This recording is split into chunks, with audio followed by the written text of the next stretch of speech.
বাবা অরুণ, এখন আমার ঘরের ভেতরে ঢুকিস না, বাইরে একটু অপেক্ষা কর। ভেতরে আমার পরিবার এখন আহার করছে, আহার শেষ হলে ঢুকিস। করুণাময় বাবা লোকনাথ তখন তার ঘরের মেঝেতে মিশ্রির গুঁড়ো ছড়িয়ে দিয়ে পিঁপড়ের দলকে খাওয়াচ্ছিলেন। সে সময় কেউ ঘরের ভেতরে ঢুকলে হাজার হাজার পিঁপড়ে পদদলিত হয়ে মারা যাওয়ার সম্ভাবনা।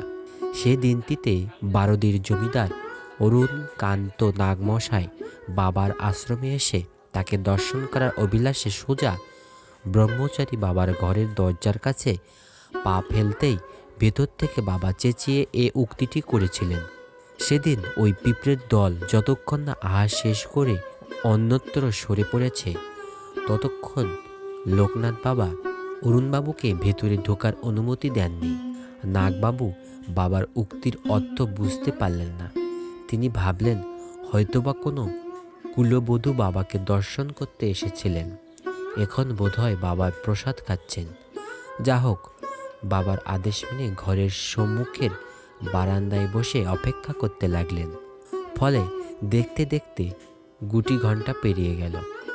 তবুও ঘরের দোর খোলার কোনো আভাস না পেয়ে নাগবাবু বাবার উদ্দেশ্যে হাত জোর করে প্রণাম জানিয়ে বেড়ার ফাঁক দিয়ে উকি দিলেন, কিন্তু কই, কেউ তো ঘরের ভিতরে নেই। আশ্চর্য সর্বদর্শী বাবার চোখে তা ধরা পড়ল। বাবা বললেন, অরুণ, চেয়ে দেখ, আমার পরিবার খেয়ে দেয়ে কেমন খুশি মনে চলে যাচ্ছে।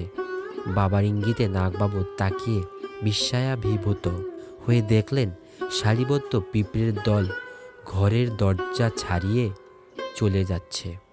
জয় বাবা লোকনাথ।